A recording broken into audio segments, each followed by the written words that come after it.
माननीय मानस रंजन जी, माननीय श्री मनोज कुमार झा जी। शुक्रिया उपसभापति महोदय। महामहिम के अभिभाषण की परिपाटी से हम सब वाकिफ हैं। इसी सरकार ने नहीं, हर सरकार, उनकी कैबिनेट अभिभाषण तैयार करती है। ये अवसर है महाकुंभ में जो जाने गई हैं, मैं उनके लिए श्रद्धांजलि व्यक्त करता हूं अपने सभी साथियों की ओर से। सर, मैं आंकड़ों में जाऊंगा ही नहीं, मैं कोविड के दौर का भी गवाह हूं सर। कितनी लाशें अनअटेंडेड चली गई सर। अति साधारण लोग हैं ये। जिंदगी में डिग्निटी चाहिए सर, संविधान भी कहता है, लेकिन मौत में उससे बड़ी डिग्निटी चाहिए। अगर हम डिग्निफाइड डेथ नहीं इंश्योर कर पा रहे हैं सर, तो ये हमारे सामूहिक विफलता है सर। क्या आंकड़े की बात करूं? मैं जानता हूं मुझे फोन आते हैं, आपको भी आते होंगे कि फलनवा वो गया है, कोई खबर नहीं लग रही है, फोन नहीं लग रहा है। वो व्यग्रता, वो चिंता सर तब बढ़ जाती है ना जब 17 घंटे तक कोई आधिकारिक पुष्टि नहीं होती है, तो अफवाह फैलती है सर, और अफवाह फर्दर स्टैम्पीड को जन्म देती है। 2-3 जगह हो जाते हैं। और मैं क्या कहूं सर, मैं सोच रहा था कल जब बातचीत शुरू हुई, खड़गे साहब बोल रहे थे, बाकी लोग, मैं सोचा कि इतनी देर में नेहरू जी नहीं आए, तो नेहरू जी भी आ गए। 54 के कुंभ का जिक्र हुआ संभवतः कि इतने लोग मारे गए थे सर। ये लाशों के आंकड़े पे तेरा वाला मेरा वाला, ये लोग कितने चोटिल होते होंगे समझिए सर। मैं आपके माध्यम से ये कहना चाहता हूं। और एक और चीज सर, इसके लिए भी मैंने, माननीय नड्डा साहब थे उस दिन ऑल पार्टी मीटिंग में, प्रहलाद जी भी थे, मैंने एक बात कही थी सर, इस देश में धर्मांधता और धार्मिकता का फर्क मिटता जा रहा है। धार्मिक देश है हम, हजारों साल से धर्मांधता नई चीज है। डेली देखो, हर घंटे कोई बाबा आ रहे हैं, उनसे भिड़ने के लिए किसी मौलाना को भिड़ा दिया, वो ग्रह नक्षत्र देख के बता रहे हैं कभी नहीं नहाया तो कोई पाप नहीं धुलेगा। सर, ये परिपाटी संविधान के दृष्टिकोण से भी बंद होनी चाहिए। और ये जो प्रोडक्शन फैक्ट्री रिलीजियस बाबाओं की आ गई है सर, इसके उत्पादन पर भी रोक लगनी चाहिए। सर, दिक्कत क्या है? प्लीज बैठकर सर, बैठकर बात नहीं, आप आपस में बैठकर बात नहीं प्लीज सर। मैंने उसके कहा था कि हर धर्म के अंदर इस तरह के सुपरस्टिशन जन्म हो रहे हैं। और मैं एक और बात कहता हूं सर, ईश्वर को क्यों ठग रहे हैं? वीवीआईपी दर्शन, ईश्वर के समक्ष भी ये बात होगी कि एक जनसाधारण का दर्शन, एक वीवीआईपी दर्शन। सर, ये संविधान सबसे मजबूत चीज है। पॉलिटिकल पार्टीज कलेक्टिव विल है, कोई भी वीवीआईपी दर्शन किसी मंदिर में, किसी दरगाह में नहीं होगा। कभी प्लीज आप बैठ जाइए सर। मैं सिर्फ इतना कहना चाहता हूं सर कि माननीय महामहिम ने एक बात रखी कि सरकार के निर्णयों से गरीब, मध्यम वर्ग, युवा, महिलाओं, किसानों को सर्वोच्च प्राथमिकता मिलती है। सर, अगर ये सच होता तो मैं ये सवाल नहीं उठाता। आंकड़े तो हमें उपलब्ध ही नहीं हो पा रहे हैं सर, सेंसस ही नहीं हो रहा, तो बाकी छोड़ दीजिए। हम कास्ट सेंसस की बात करते हैं, यहां सेंसस का एलोकेशन ही देख करके चिंता में पड़ गए हैं कि आखिर कौन सी चिंता है।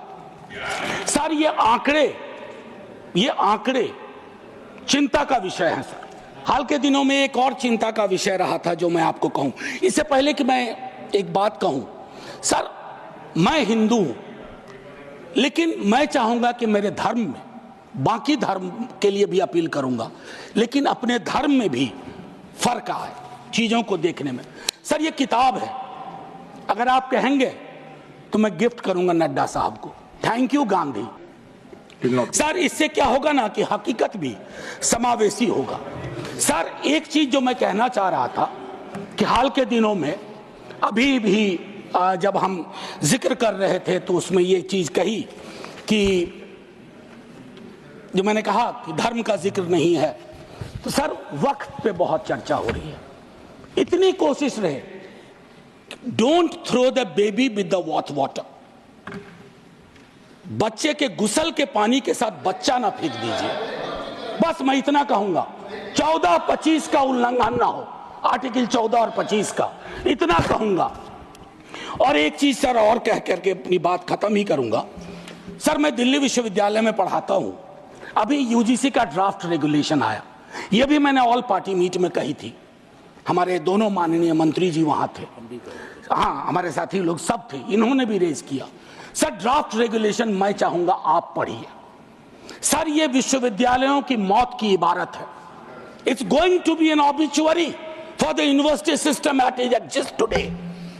It's anti teacher, anti university and anti federalism, anti student.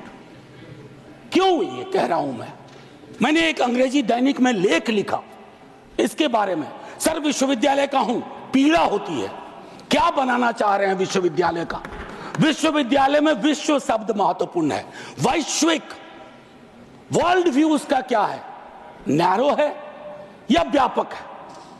अगर नैरो है तो फिर क्या जरूरत है? या कहीं ये प्लान तो नहीं है कि पूरी की पूरी शिक्षा की व्यवस्था हम निजी हाथों में सौंप दें, ताकि आपके तो स्कूल के नाम भी मैंने कई बार आपत्ति दर्ज की है, एकलव्य मॉडल स्कूल।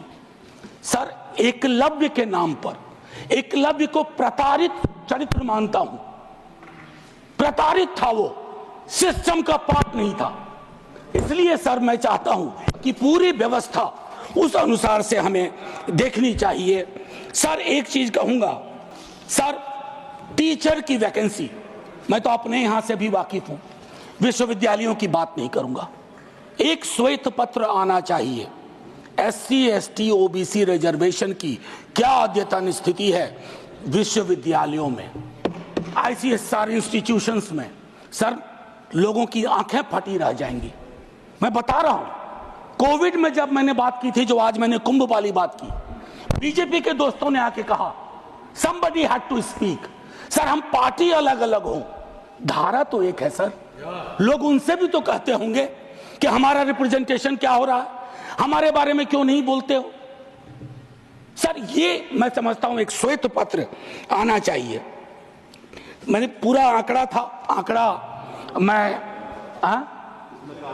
हाँ सर अब नहीं ये उचित नहीं होगा, क्योंकि सेंट्रल हॉल में वो अद्भुत जगह थी। सर बस खत्म कर रहा हूं। सेंट्रल हॉल में एक अद्भुत जगह थी जहां लोग कटिंग अक्रॉस पॉलिटिकल पार्टी आते थे। ये अवसर नहीं है उसके लिए वकालत करने का, लेकिन मैं कहूंगा कि सेंट्रल हॉल नुमा एक चीज बेहद आवश्यक है। तब सर ये पार्लियामेंट में डेडलॉक नहीं होगा। डेडलॉक तोड़ने की सबसे खूबसूरत जगह सेंट्रल हॉल थी। खैर एनीवे सर मैं ये कहना चाहता हूं, टीचर शॉर्टेज, छोटा एक उदाहरण दे रहा हूं, सोल्यूशन। शिक्षा प्रेरक हजारों की संख्या में पार्ट ऑफ ए प्रोग्राम था, आज वो खाली बैठे हुए हैं, आप उनको एम्प्लॉय करो। डीएलएड आप ही की सरकार का प्रोग्राम था, डीएलएड आप ही की सरकार का आइडिया था। आपने क्या किया? डीएलएड के बाद न्यायालय के इंटरवेंशन के बावजूद, बस खत्म कर रहा हूं सर, बावजूद उसको आपने दरकिनार कर दिया। तो मैं माननीय महामहिम के, जब मैंने शुरुआत की थी सर, एक लाइन कह के खत्म करूंगा और मैं सर्वेश्वर से खत्म करूंगा, और ये मैं अपने सब के लिए कह रहा हूं। यदि तुम्हारे घर के एक कमरे में आग लगी हो तो क्या तुम दूसरे कमरे में सो सकते हो?